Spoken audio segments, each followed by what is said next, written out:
আমরা এরপরে প্রশ্ন নাম্বার 6 চলে যাব। 6 আছে which of the following is the correct order of dipole moment, মানে এই কোন অর্ডারটা কারেক্ট। আমরা কিন্তু জানি BF3-র ক্ষেত্রে মিউ নেট সবসময় কিন্তু 0 হয় BF3-র ক্ষেত্রে, আমরা এটা জানি। পুরো একটা কাগজ খুঁজছি যেখানে বিষয়টা আমি বোঝাতে পারবো। ঠিক আছে, এইখানেই বোঝাই, অসুবিধা নেই কিছু। আমাকে দেখতে হবে BF3-র ক্ষেত্রে কিন্তু সবসময় 0 হয়, কারণ এটা কিন্তু এই ধরুন পুরো কেমিক্যাল বন্ডিং করানো থেকে ডাইপোল মোমেন্ট যখন থেকে শুরু করেছি তখন থেকে দেখাচ্ছে যে মিউ নেটটা 0 হয়ে যায়। সুতরাং এটা কিন্তু আমাদের এতক্ষণে মাথায় একদম গেঁথে যাওয়া উচিত ছিল যে মিউ নেটটা 0 হয়ে যায়। বেশ, তাহলে মিউ নেট 0 মানে মিউ নেট সবার লাস্টে, তাহলে এই দুটোর ক্ষেত্রে আছে সেটা, বাকি দুটোতে দেখুন আমি ক্রস মেরে দিয়েছি, তাহলে এই দুটো হবেই না। তাহলে উত্তর হয় বি এর মধ্যে হবে, নয় সি এর মধ্যে। আরও একটা জিনিস, H2O-র ক্ষেত্রে কিন্তু ইলেকট্রোনেগেটিভিটির ডিফারেন্সটা হাইড্রোজেন আর অক্সিজেনের মধ্যে খুব বেশি। তাহলে এই BF3টা ফার্স্ট এবং এটা লাস্ট এবং এটা ফার্স্ট, এই দুটো বুঝতে পারছি। তাহলে আমাকে শুধু এবার দেখতে হবে যে NH3 আর NF3-র মধ্যে কে বেশি, ডাইপোল মোমেন্ট কার বেশি, সেটা নির্ণয় করতে পারলেই আমি কিন্তু উত্তর দিতে পারবো। তাহলে সেটা এবার আমি দেখে নিচ্ছি। নাইট্রোজেন, এখানেও একটা নাইট্রোজেনের উপরে দুটো লোন পেয়ার থাকবে, এর উপরেও থাকবে। একটার ক্ষেত্রে হাইড্রোজেন আছে 3টে, আর একটার ক্ষেত্রে আছে 3টে ফ্লোরিন। এইটার ক্ষেত্রে নাইট্রোজেন এবং হাইড্রোজেনগুলোর ভিতরে এই বন্ডের ইলেকট্রন পেয়ার কিন্তু নাইট্রোজেনের দিকে বেশি শিফট হয়ে থাকবে, কিন্তু ফ্লোরিনের ক্ষেত্রে বেশি ফ্লোরিনের দিকে কিন্তু শিফট হয়ে থাকবে। ঠিক, ফ্লোরিনের দিকে কিন্তু বেশি শিফট হয়ে থাকবে। তাহলে এর ডাইপোল মোমেন্ট কি, এই দিকে যাবে, এর ডাইপোল মোমেন্ট এই দিকে যাবে, এর ডাইপোল মোমেন্ট এই দিকে।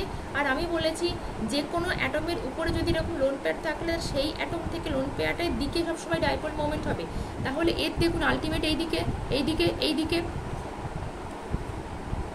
আলটিমেট কিন্তু এর একটা বড় বন্ড মোমেন্টটা কিন্তু ডাইপোল মোমেন্ট এই দিকে কাজ করছে, কিন্তু এর ক্ষেত্রে বলেছি এর ইলেকট্রোনেগেটিভিটি অনেক বেশি, যার জন্য এই বন্ড পেয়ারটাকে নিজের দিকে খানিকটা টেনে নেয়।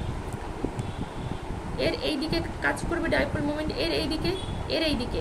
আর নাইট্রোজেন থেকে কিন্তু লোন পেয়ারের দিকে, যে কোনো অ্যাটম থেকে তার উপরে লোন পেয়ার থাকলে তার দিকেই কাজ করে। তাহলে এর একটা এই দিকে কাজ করছে আর একটা বড় এই দিকে কাজ করছে। এরা দুজনকে ক্যান্সেলও কিন্তু করে না, এর সামান্য কিন্তু ডাইপোল মোমেন্ট থাকে।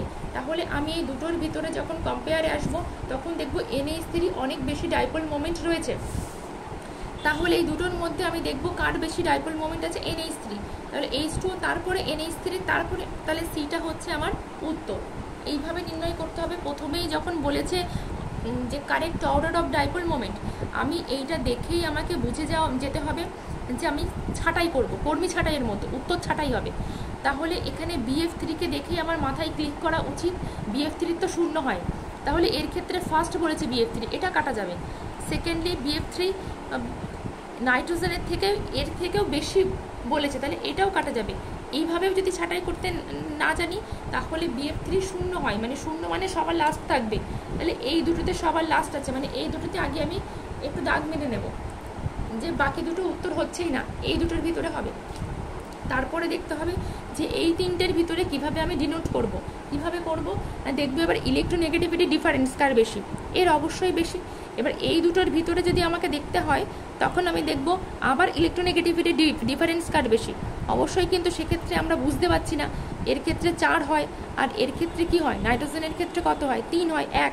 তাহলে এর ক্ষেত্রে আবার 3 হয়, এর ক্ষেত্রে আবার 2.1 এরকম সামথিং হয়, খুব গায়ে গায়ে হয়ে যাচ্ছে, আমি বুঝতে পারছি না, বোঝার দরকার নেই।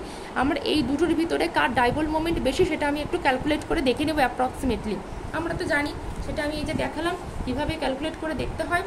এর সমস্ত একটা নিট ডাইপোল মোমেন্টটা একই দিকে কাজ করে, এর ক্ষেত্রে কি দুই দিকে ভাগ হয়ে যায়, সুতরাং এর ক্ষেত্রে অনেক বেশি NH3-টা অনেক বেশি ডাইপোল মোমেন্ট রয়েছে, সুতরাং উত্তর হয়ে যাবে সি। বারংবার প্র্যাকটিস করতে করতে এইগুলোকে এমন জায়গায় পৌঁছাতে হবে যেন দেখেই আমি উত্তরটা দিয়ে দিতে পারি। আচ্ছা, এবার 7 number, which of the following is paramagnetic, K paramagnetic. Paramagnetic মানে কি, তার একটা কিন্তু মানে আনপেয়ার্ড ইলেকট্রন থাকবে, প্যারাম্যাগনেটিক মানে আনপেয়ার্ড ইলেকট্রন থাকবে যে তড়িৎ ক্ষেত্রকে আকর্ষণ করবে, তাই তো, ম্যাগনেটিক ফিল্ডকে সে আকর্ষণ করবে। আবার একটা আমি পৃষ্ঠা খুঁজে নিই, যখন যে পৃষ্ঠা পাচ্ছি সেই পৃষ্ঠাতেই করিয়ে দিচ্ছি, মানে আপনাদের তো পড়া নিয়ে কথা, বিষয়গুলো শেখা নিয়ে কথা। বেশ, না অক্সিজেন রয়েছে, নাইট্রোজেন, হাইড্রোজেন, লিথিয়াম, তাহলে অবশ্যই আমি চেষ্টা করব অক্সিজেনটাকে বাদ দিয়ে বাকিগুলোকে আগে করে নেওয়ার। কেন? কারণ হচ্ছে less than equals to 14 electron হলে সেই রুলসটা আমি জানি, কত? 2-1 2-1। এই 2-1 2-1টা যদি বোঝা না যায়, আমি এখনও অল্প করে বলে দেব, তাও বলবো এমওটিটা একবার দেখে নিতে। বেশ, তাহলে কি হলো? সেটা হচ্ছে sigma 1s, sigma star 1s, sigma 2s, sigma star 2s, bonding antibonding, bonding antibonding. তারপরে 2 আছে, এই 2-1 2-1টা এই দুটোর পর থেকে অ্যাপ্লাই হয়, তাহলে কি হয় সেটা? পাই 2px সমান পাই 2py, 2 হয়ে গেল। এই যে দুটো লিখলাম এটাই হচ্ছে 2, 1 সিগমা 2pz, 2-1 2-1।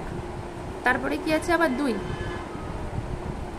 পাই স্টার 2px সমান পাই স্টার 2py, আবার 1 সিগমা স্টার 2pz। তাহলে কি হলো? এই যে 2-1 2-1 2-1 2-1 দুটো আছে, তাই 2-1 মানে একটা, দুটো 2 আবার 1 মানে একটা। এরকমভাবে জাস্ট আমি মনে রাখার জন্য বিষয়টা এরকমভাবে দেখিয়েছিলাম, ঠিক আছে? তাহলে প্রথমে আমি অক্সিজেনটাকে বাদ দিয়ে করছি। নাইট্রোজেনের ক্ষেত্রে কটা হয়? 14 ইলেকট্রন। নাইট্রোজেনের ক্ষেত্রে 14 ইলেকট্রন হয়। এখানে বলেছে লেস দ্যান ইকুয়ালস টু 14, তো কি হবে? এর ক্ষেত্রে দুটো ইলেকট্রন, এর ক্ষেত্রে দুটো, মোট 4টে, এর ক্ষেত্রেও হয়ে যাবে মোট 4টে, এর ক্ষেত্রেও হয়ে যাবে মোট 4টে, 3-4 12, আর এর ক্ষেত্রে দুটো, 12 আর 2 হয়ে গেল কটা? 14টা। তাহলে এখানে আমি কোথাও দেখলাম না যে আনপেয়ার কোনো ইলেকট্রন রয়েছে, সব জায়গায় দেখলাম পেয়ার ইলেকট্রন। তাহলে নাইট্রোজেনের এক্সাম্পলটা আগে কেটে দিলাম। এরপর আমরা হাইড্রোজেনে চলে যাব। হাইড্রোজেন হিলিয়াম, একটা হাইড্রোজেনের একটা মানে দুটো হাইড্রোজেনে দুটো। এক্ষেত্রেও হাইড্রোজেনের ক্ষেত্রে কি হবে? শুধুমাত্র সিগমা 1s এর উপর একটা 2 থাকবে, তাই তো? তাহলে সেখানেও কোথাও আমি আনপেয়ার দেখছি না, মানে এটাও কিন্তু যাবে কেটে। এরপরে আছে লিথিয়াম 2, হাইড্রোজেন হিলিয়াম লিথিয়াম, একটা যদি 3টে হয় তাহলে L2 আছে, 6টা হয়ে যাবে, 6টা হয়ে গেলে 4টে, আর এর উপরে চলে যাবে দুটো, 4টে আর এর উপরে চলে যাবে কিন্তু দুটো। এর উপরে যদি দুটো আমার হয় তাহলে কীরকমভাবে হবে? এইবারে কিন্তু আমাকে একটু বিষয়টা দেখতে হচ্ছে। এটা হচ্ছে কি? এই হচ্ছে বন্ডিং আর এটা হচ্ছে অ্যান্টি বন্ডিং। অবশ্যই বন্ডিং এবং অ্যান্টি বন্ডিং, অবশ্যই আগে ইলেকট্রন কিন্তু দুটো ইলেকট্রন কিন্তু আগে বন্ডিংয়ে ঢুকবে, মানে এখানে একটা আছে ধরুন আর এখানে ধরুন একটা আছে, দুটো আগে কিন্তু বন্ডিংয়ে ঢোকার চেষ্টা করবে, এখান থেকে একটা এখান থেকে একটা, তারপরে অ্যান্টি বন্ডিংয়ে। তাই এই লিথিয়ামে যে দুটো, এখানে 4টে চলে যাচ্ছে, আর যে দুটো আছে এখানে যে দুটো, সে কখনোই এর উপরে একটা এর উপরে একটা এরকম কিন্তু হবে না, যেহেতু একটা বন্ডিং একটা অ্যান্টি বন্ডিং, তাই দুটোই কিন্তু চলে যাবে সিগমা 2s এর উপরে।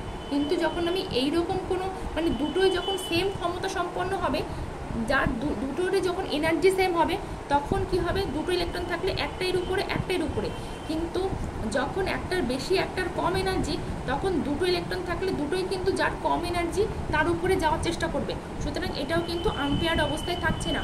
তাহলে আমার উত্তর আমি বলে দিতে পারি যে উত্তর হয়ে যাবে O2। তবুও কিন্তু আমি একবার দেখিয়ে দেবো করে। বেশ, এইখানেই করে দেখাই, এখানেই করে দেখাই। এটা গেল সব লেস দেন ইকুয়ালস টু 14 ইলেকট্রনের ক্ষেত্রে।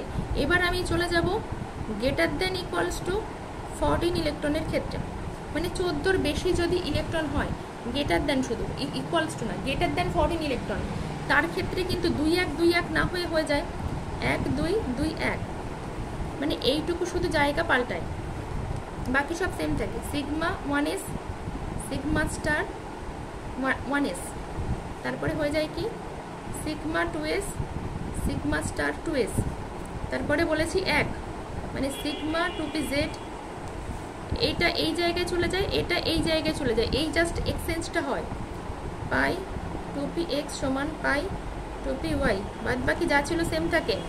আবার 2 আছে, 2 1 1 2 1 2 আবার 2, মানে এইটা চলে আসবে স্টারটা।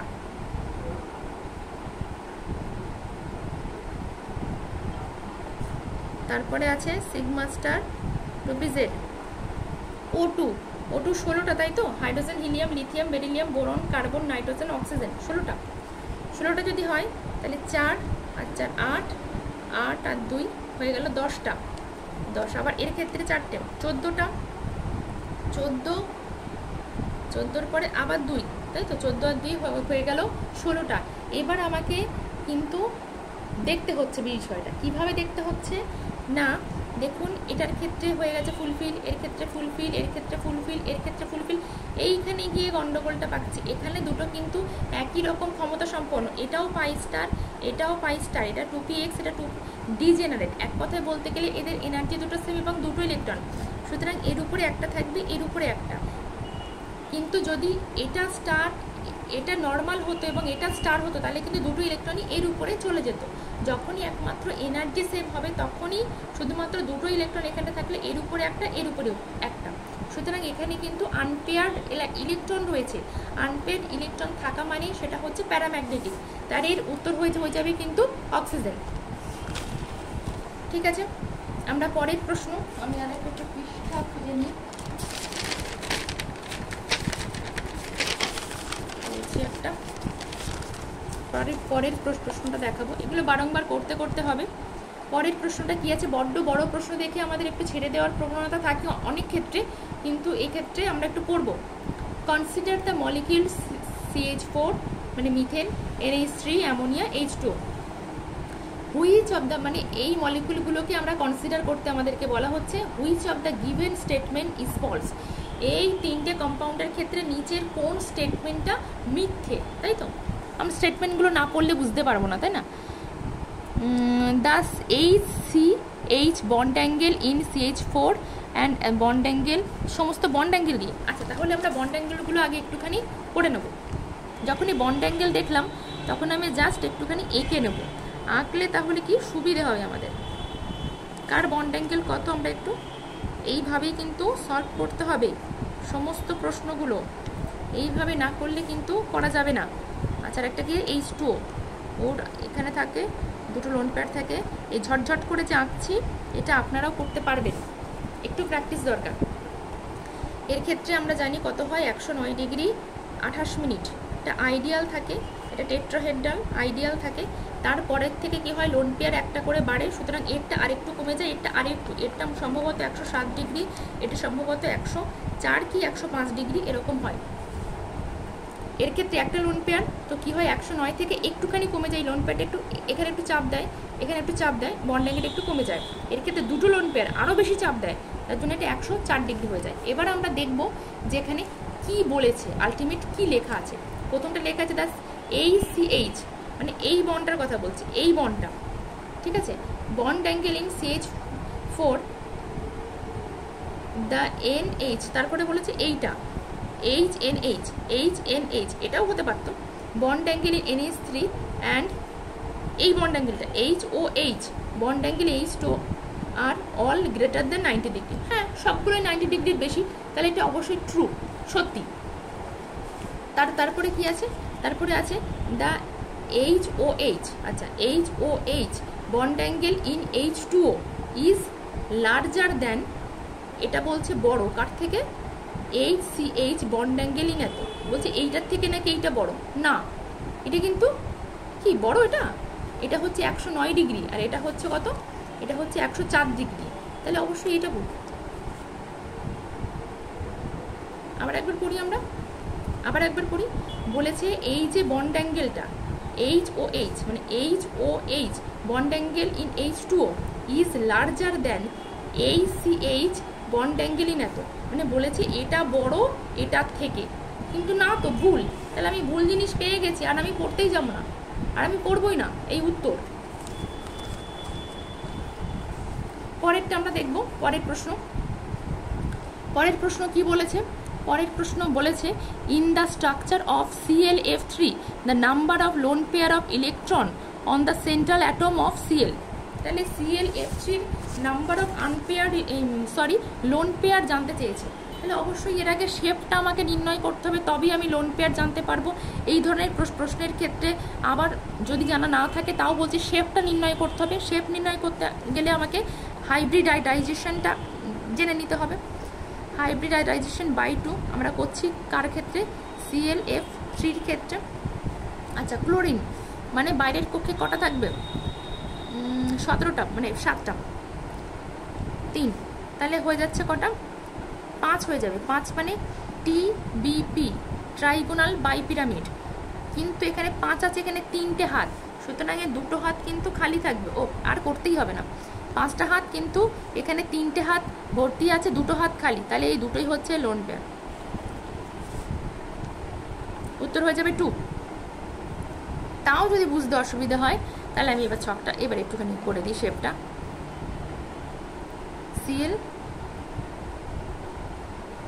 এখানে বলেছে 3টে, এর ক্ষেত্রে সবসময় চেষ্টা করবে, সরি, এর ক্ষেত্রে সবসময় চেষ্টা করে ইকুইটোরিয়াল পজিশনে রাখতে, আর এই হচ্ছে ফ্লোরিন। ঠিক আছে, তারপরেও দেখা যাচ্ছে 5টার মধ্যে 3টে হাত ভর্তি, 3টে হাতে 3টে ফ্লোরিন দিলাম, আর দুটো লোন পেয়ার এখানেই থাকবে। টিবিপির ক্ষেত্রে লোন পেয়ার সবসময় অ্যাক্সিয়ালে থাকা বেশি পছন্দ করে, স্বাচ্ছন্দ্য বোধ করে, এবং মোর ইলেকট্রোনেগেটিভ সে সবসময় অ্যাক্সিয়ালে থাকা বেশি পছন্দ করে। তাহলে এটাই হয়ে গেল আমার উত্তর। এবার লোন পেয়ার কটা পেলাম? এ একটা পেয়ার, এ একটা পেয়ার, মোট আমরা 2টো পেয়ার পেয়ে গেলাম। ঠিক আছে, ওটা উত্তর। নাম্বার 10-এ কি বলছি? Which of the following molecules presents the order of hybridization sp2 sp from left to right. এই দিক থেকে এই দিকে জাস্ট বলেছে হাইব্রিডাইজেশনটা, সিম্পল একদম। এটা যে ফিজিক্যাল সায়েন্স SLST-তে আসলে ঠিক আছে, এটা কেমিস্ট্রি SLST-তে আসলে বড্ড সহজ প্রশ্ন হয়ে যায়। ঠিক আছে, এর ক্ষেত্রে কি হবে? এটা একটা হাইড্রোজেন আছে, মানে আচ্ছা আমি হাইব্রিডাইজেশনটা কীভাবে শেখাবো সেটাই বুঝতে পারছি না, এত সহজ জিনিস। আচ্ছা একটা একটুখানি করিয়ে দিই। এটাকে প্রথম নির্ণয় করতে গেলে কি হয়?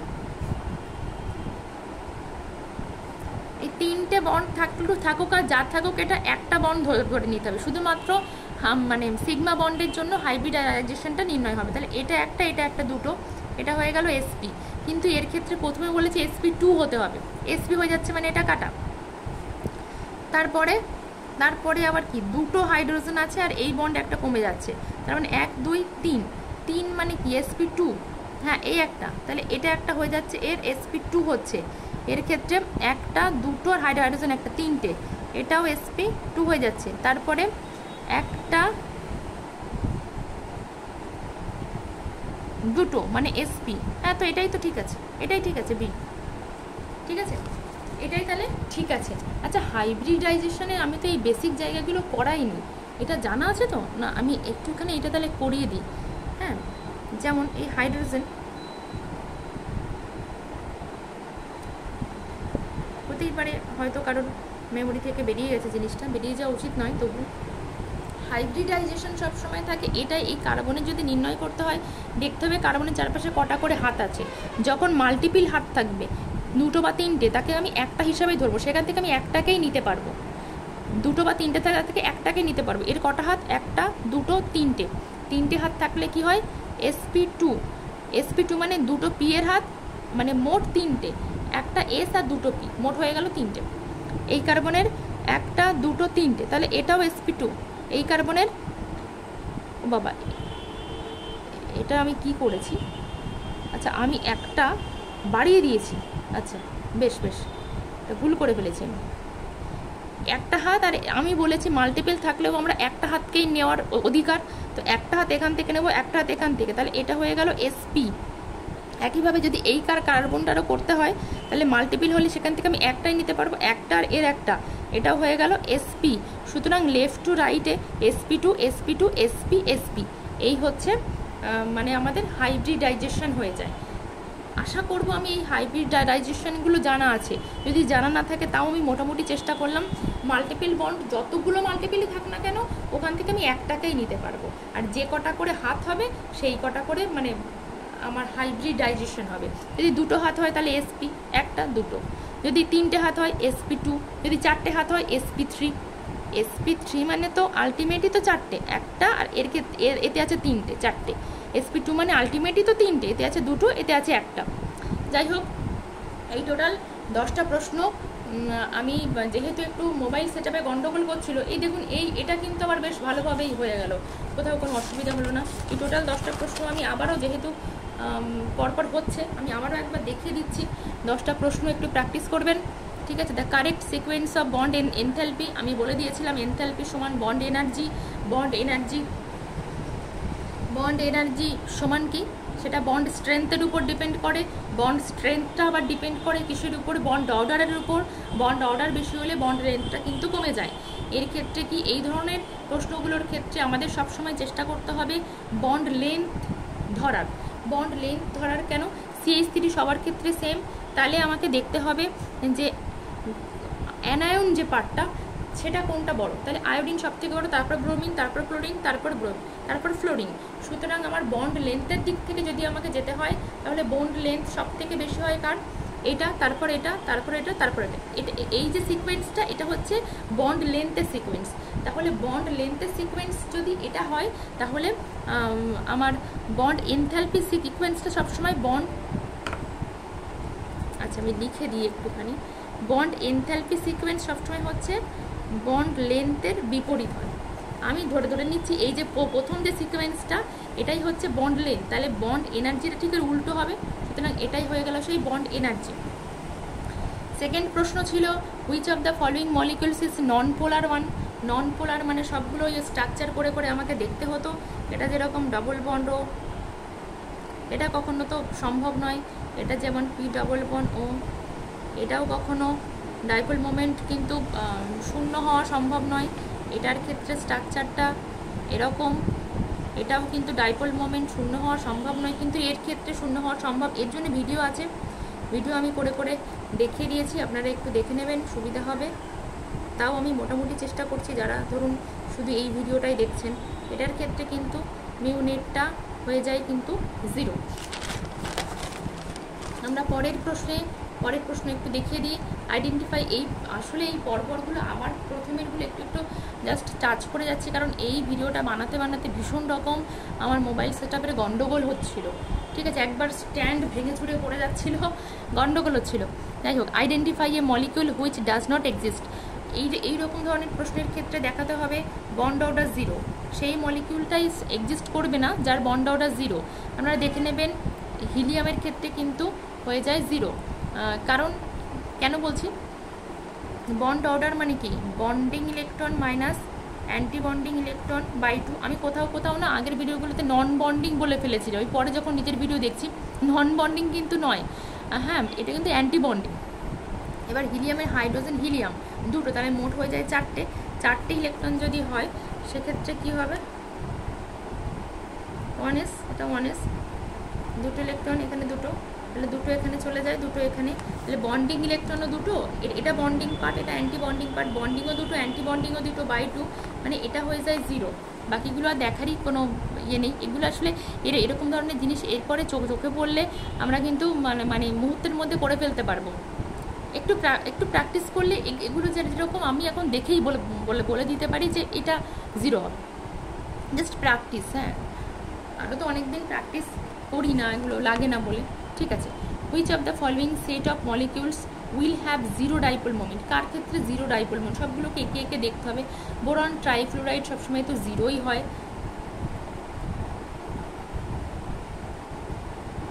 এটা বলছে হাইড্রোজেন ফ্লোরাইড, কখনোই তো 0 সম্ভব নয়, সুতরাং এটা কাটা।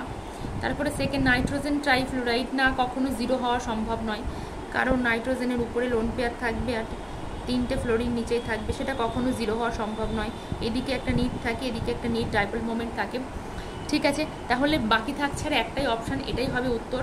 এরা বোরন ট্রাইফ্লোরাইড 0 হয়, বেরিলিয়াম ডাইফ্লোরাইড লিনিয়ার কম্পাউন্ড 0 হয়, কার্বন ডাইঅক্সাইড লিনিয়ার কম্পাউন্ড 0 হবে, আর 1,4-ডাইক্লোরোবেনজিনও কিন্তু ক্লোরিনগুলো একে অপরের অপোজিটে থাকে, সুতরাং এটাও কিন্তু 0 হয়ে যাবে। তাহলে উত্তর হয়ে যাবে 4টা।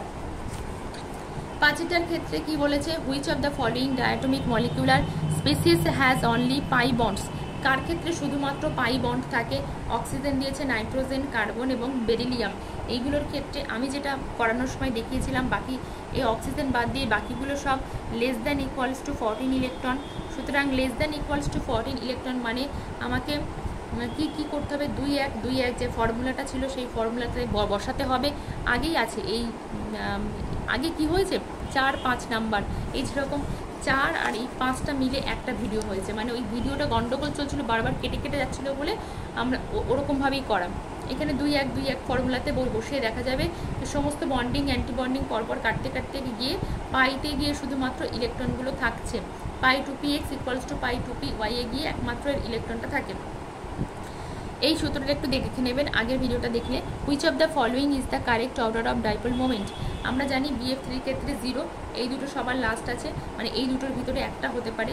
H2O এদের থেকে বেশি, সেটা বোঝাই যাচ্ছে কারণ ইলেকট্রোনেগেটিভিটি ডিফারেন্স দেখলে। কিন্তু এই দুটোর ইলেকট্রোনেগেটিভিটি ডিফারেন্স থেকে অতটা বোঝা যাচ্ছে না, কারণ ফ্লোরিনে 4 হয়, এর ক্ষেত্রে 3 হয়, আবার নাইট্রোজেনের 3 হয়, এর ক্ষেত্রে 2.2 এরকম সামথিং হয়। খুব গায়ে গায়ে থাকছে বলে এই দুটোকে দেখতে হবে। এই দুটোর ডাইপোল মোমেন্ট বহুবার দেখিয়েছি করে করে, একটু দেখে নেবেন। Which of the following is paramagnetic, এটা সম্ভবত এই ভিডিওতেই ভালো করে এক্সপ্লেন করা আছে। তারপরে তো আছে consider the molecules of bond angle দিয়ে যেটা রয়েছে সেটাও একটু ভালো করে দেখে নেবেন। বন্ড অ্যাঙ্গেল দিয়ে রিলেটেড ভিডিও রয়েছে। ড্রাগোস রুল মনে হয় 10 মিনিটের একটা ভিডিও। বন্ড অ্যাঙ্গেল থেকে বর্তমানে এখন নেট সেট বলুন কিংবা মানে ওই যে কোনো ধরনের পরীক্ষায় বলুন, বন্ড অ্যাঙ্গেল থেকে প্রচুর প্রশ্ন আসছে এবং সেটা কিন্তু নর্মাল কোনো প্রশ্ন নয়, ড্রাগোস রুল অ্যাপ্লাই করে প্রশ্নগুলো আসছে। একটু খেয়াল রাখবেন। আর এখানে বলেছে স্ট্রাকচার, এই প্রশ্ন এটা ভীষণ ইম্পর্টেন্ট। আজকাল কিন্তু এই ধরনের প্রশ্ন কিন্তু খুব নেট সেট খুব প্রেফার করছে। আর SLSTর প্রশ্নটা অনেকটা কিন্তু ওই রকম ধাঁচেই যাবে। এরকম হলে শেপটাকে আগে নির্ণয় করে নিতে হবে, শেপটাকে নির্ণয় করে দেখতে হবে, তার আগে জেড ভ্যালুটাকে বার করে নিয়েই দেখতে হবে দুজনের জেড ভ্যালুর সঙ্গে এই যে কটা হাত থাকা উচিত একসঙ্গে মিল আছে কিনা। যে কটা কম থাকবে সেটাই হচ্ছে তার লোন পেয়ারের সংখ্যা। এখানে যেরকম জেড ভ্যালু 5 বেরিয়েছিল, তাহলে 5-এর থেকে 3 2 কম, মানে দুটো আছে লোন পেয়ার। আর এটা তো হাইব্রিডাইজেশন সবারই কম বেশি জানা আছে। ঠিক আছে, এই ভিডিওটা এখানেই শেষ করছি। এটা 10টা মোট কেমিক্যাল বন্ডিংয়ের কোশ্চেন আপলোড করা হলো। এরপরে আরও এরকম প্রচুর দেবো, অন্তত চেষ্টা করবো আরও 50টা আপলোড করার। এই 60-70টা প্রশ্ন যদি আমরা বারংবার প্র্যাকটিস করতে থাকি এবং যে 15-20টা ভিডিও আপলোড করা হয়েছে সবগুলো লেন্দি নয়, খুব ছোটো ছোটো ভিডিও। আমি বেসিক জায়গাগুলোকে ছেড়েই দিয়েছি, কারণ আমি এটা ধরেই নিচ্ছি যারা এই ভিডিও দেখছেন বেসিক জায়গা তাদের জানাই আছে, একেবারে ছেড়ে দিইনি। কোথাও কোথাও আমি বলে দিয়েছি, কোথাও কোথাও মানে খুব বেশি লিখে সময়টা নষ্ট করিনি। আপনারা ভিডিওগুলো দেখতে থাকুন। আর বলেছি SLST পেতেই হবে এবং না পাওয়ার কোনো কারণ আমি দেখি না। পড়া একমাত্র এবং মানে অনলি অ্যান্ড ওয়ান বিকল্প, মানে পড়াশুনোর কোনো বিকল্প নেই, পড়াশুনোই হচ্ছে পড়াশুনোর বিকল্প। সুতরাং পড়তে থাকুন, নিশ্চয়ই বেরিয়ে যাবেন। আর আমি তো আমার সাধ্যমতো চেষ্টা করছি এবং করে যাব। আর এটা আমি আবারও বলবো, আগে ধরুন হাইব্রিডাইজেশন কিংবা মলিকুলার অরবিটাল থিওরি আপনি অন্য কোনো ভিডিও দেখে পড়েছেন, আপনি চেষ্টা করবেন সেই ভিডিওটাই আবার দেখে সেখান থেকে সেখানে প্রশ্নগুলো সলভ করলেই হবে। বারংবার বিভিন্ন ভিডিও দেখলে আপনাদের নিজেদেরই মাথা হ্যাং করে যাবে। ঠিক আছে, ভালো থাকবেন।